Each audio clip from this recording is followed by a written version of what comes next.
Rite of the Nine is finally here, and the first challenge we'll face is the revamped Spire of the Watcher. To earn the new Eternal title, you'll need to complete each dungeon on the Ultimatum level difficulty while earning gold scores in each encounter.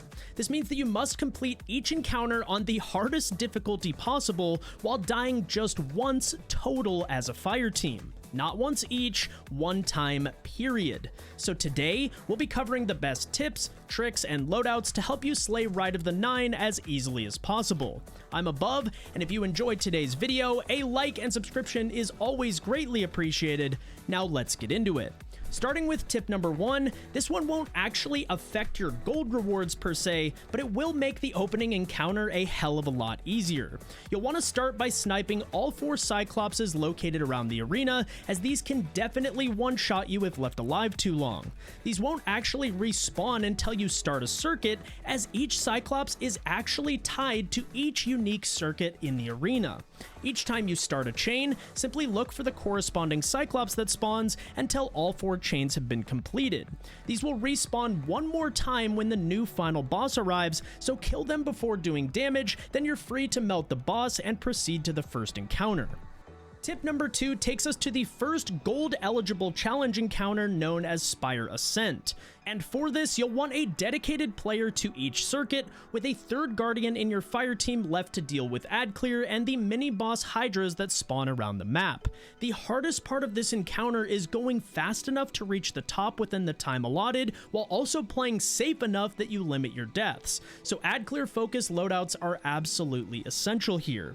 With that said, I highly recommend at least one Lord of Wolves for melting the final boss when you reach the top, and a machine gun for longer range damage against the floating hydras. One of the biggest tips I can give is to avoid standing out in the open when you finish the circuits on each floor, as you're often extremely exposed and can easily be killed if you don't kill the final wave fast enough. So take some time to reposition and kill them from a safer location. Tip number 3 brings us to the second encounter and our first boss, Akelous.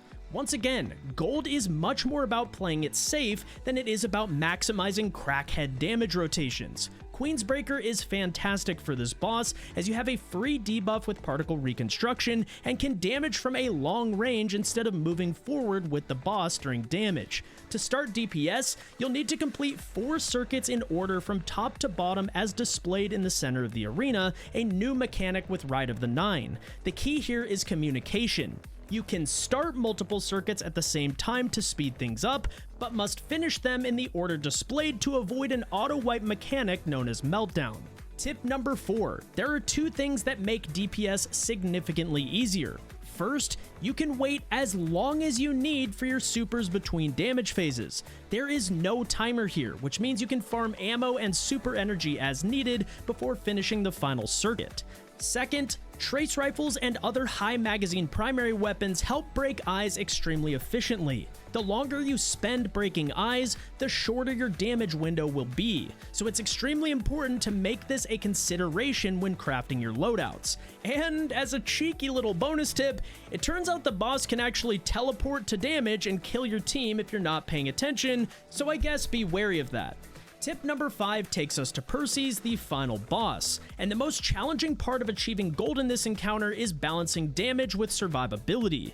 The biggest threat to you in this encounter is going to be Persys, so having one person dedicated to keeping aggro on the boss will be huge keys to success here. You can easily do this by keeping him between these 2 panels near the rally flag, by using these walls for cover to help prevent the void blasts from killing you. This manipulates his behavior in a very predictable manner, but you can also try tanking the boss with either strongholds or a glaive if you're more comfortable. In terms of loadouts, we liked using Cenotaph Well Warlock with Divinity to help give us survivability during damage, an easy hitbox, and a guaranteed source of heavy ammo from marking the Hydra mini-bosses.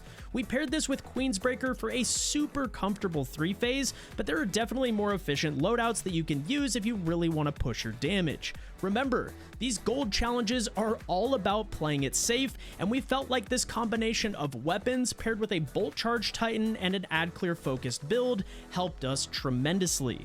Tip number 6 is all about your runners. When you activate all 5 center nodes with Arctrician, you'll need to be ready for these Detain Seekers that spawn near the front of the room. If you're out of position when these spawn up, you can easily get caught out and take a silly death to Supplicants and surrounding adds as you try to break free.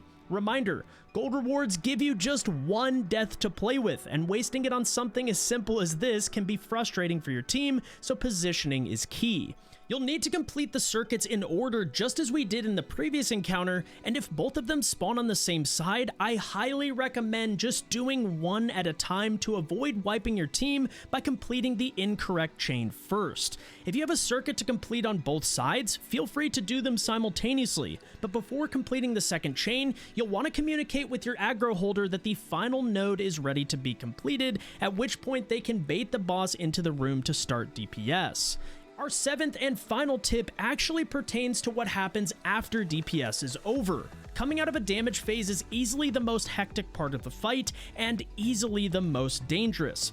Persys is actively chasing you, the Hydra mini-bosses are respawning, and Supplicants are all over the place, so to make this part safer for you and your team, you'll want to run straight into the nuke room after damage is over, and clear adds from here. The center door actually stays closed until you activate the center nodes, which means the boss can't actually get to you in this location. And the best part is that nothing actively respawns in this room during this phase either. This means you can take the Hydras out safely one by one from these hallways, then make your way back outside when things are back under control. This made a massive difference with our survivability and is easily one of the most impactful tips for the gold level achievement in this dungeon. And that's it. Those are the 7 most impactful tips I could think of as it relates to the Gold Ultimatum version of Spire of the Watcher. If you guys found this video useful, a like and subscription is always greatly appreciated, and I'll be running helps all week long over at twitch.tv/above if you guys don't happen to have a team or just need a little bit of extra help to get across the finish line. Anyways, that's it from me. Thank you all so much for watching, and I'll catch you in the next one. Peace!